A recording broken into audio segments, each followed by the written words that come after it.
বিশ্বের সাথে তাল মিলিয়ে আমাদের কারিকুলামও আপনারা চেঞ্জ করেন। আপনারা ভারত দেখেন, শ্রীলঙ্কা দেখেন, ছোট একটা দ্বীপ, শ্রীলঙ্কার মতো 93% ওদের শিক্ষার হার অনেক বেশি। আমাদের দেশে দেখেন শিক্ষার হার কোথায়। আগে তো বাচ্চারা পড়তো, প্রত্যন্ত অঞ্চলে দেখা গেছে এক একজন ঢাকা ভার্সিটি বুয়েট ওরা চান্স পায়।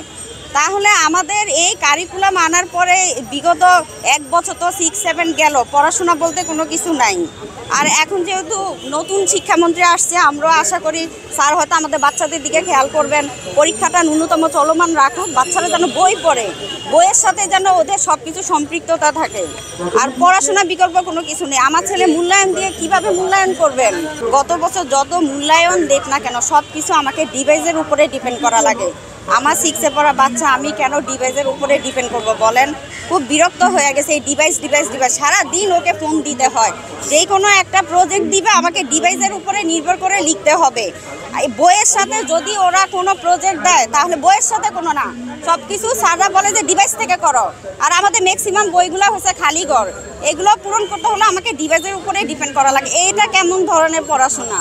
আমরাও তো পড়াশোনা করে আসছি, পড়াশোনা থাকবে, বই পড়বে, ওরা খাতায় লিখে দিয়ে আসবে। এই ডিভাইসে কি উত্তর দেওয়া আছে? হ্যাঁ, ডিভাইসে উত্তর দেওয়া থাকে। এটা কি আপনি কি মনে করছেন, এটা থেকে কি উপকৃত হচ্ছে নাকি ক্ষতিগ্রস্ত হচ্ছে? অবশ্যই ক্ষতিগ্রস্ত হচ্ছে। উপকৃত কিভাবে হবে?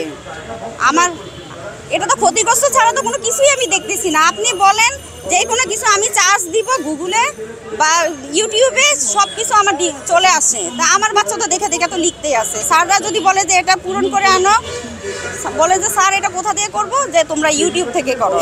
স্যাররা তো নিজেরাই জানে না এই কারিকুলাম, আমাদের বাচ্চাদেরকে কি পড়াবে। সংবাদ, ফিচার ও অনুষ্ঠানের জন্য ভিজিট করুন সংবাদ প্রকাশের ওয়েবসাইট এবং যুক্ত থাকুন ফেসবুক পেজ ও ইউটিউব চ্যানেলের সঙ্গে।